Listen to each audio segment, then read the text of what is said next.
میرے بھائیو دوستو، آج جتنی آفتیں نظر آتی ہیں اور جتنے حالات مسلمانوں پر ہمیں نظر آتے ہیں، ساری دنیا کے جو حالات ہیں، یاد رکھو وہ مسلمان ہونے کی وجہ سے نہیں، وہ صرف اور صرف اللہ کے نافرمان ہونے کی وجہ سے ہے۔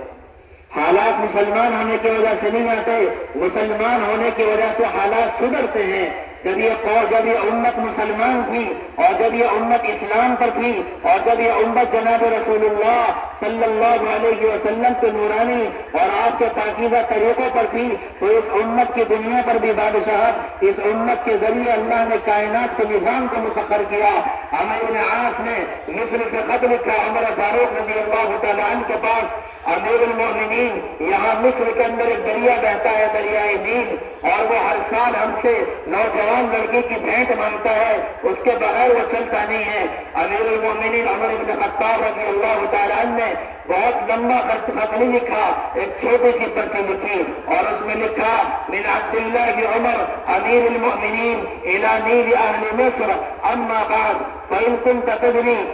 بالقبلك فلا تدري وإن كان الواحد القهار يدريك ونسأل الله الواحد القهار أن يدريك۔ عمر فاروق رضی اللہ تعالی عنہ نے ایک چھوٹی سی پرچی لکھی۔ عمر فاروق اسلام پر تھے، عمر فاروق سنتوں پر تھے، عمر فاروق اسلام کے احکامات پر تھے۔ وہ پرچی وہاں سے نکلی اور مصر کے اندر پہنچی اور اس کو گورنر مصر نے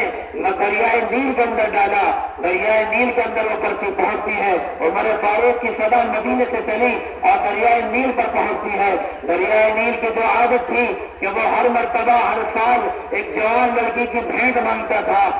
عمر فاروق رضی اللہ تعالیٰ عنہ کی پرچی پہنچنے کے بعد علماء محدثین اور مورخین لکھتے ہیں کہ وہ پرچی دریائے نیل کے اندر گری ہے اور دریائے نیل 16 ہاتھ اوپر چل کر کے بڑھنے لگا، اور آج تک بدرسم مسلمانوں سے اور مصر والوں سے ختم کر لی گئی۔ میں اور آپ اگر اسلام پر ہوں گے، اگر سنتوں پر ہوں گے، اگر اللہ کے احکامات پر ہوں گے، تو اللہ تعالیٰ نظام دنیا نہیں، اللہ تعالیٰ نظام کائنات کو مسخر کرے گا۔ اور یہ ہوا ہے، ایک قوم اور ایک جماعت اللہ نے صحابہ کی شکل میں اس امت کو دکھائی ہے اور بھیج کر بتایا کہ دیکھو تم ان کے نمونے پر چل کر کے دکھاؤ، تمہیں دنیا کی نہیں، ہم تمہیں آخرت کی نہیں اور دنیا کے کائنات کے سارے نظام کو مسخر کر دیں گے۔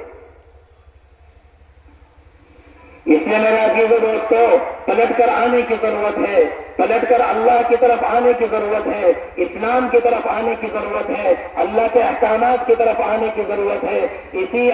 اسلام کو زندہ کرنے کے لیے اور ایک ایک فرد اللہ کے حکموں پر آ جائے، ایک ایک فرد مسلمانوں کا اللہ کے نبی کے طریقوں پر آ جائے۔ جو نبی کے طریقے مسلمانوں نے چھوڑ دیے اور مسلمان 24 گھنٹے اللہ کا نافرمان بن چکا، شادیوں میں اللہ کی نافرمانی، کھانے پینے میں اللہ کی نافرمانی، لباس میں اللہ کی نافرمانی، کلچر اور تہذیب میں اللہ کی نافرمانی، جو مسلمان ہر چیز میں اللہ کا نافرمان بن چکا، اس مسلمان کو اللہ سے ملانے کے لیے، اس مسلمان کو سنتوں پر لانے کے لیے اللہ نے اپنے نبی کے واسطے سے، صحابہ کے ذریعے سے ہمیں دعوت کی محنت عطا فرمائی اور فرما دیا گیا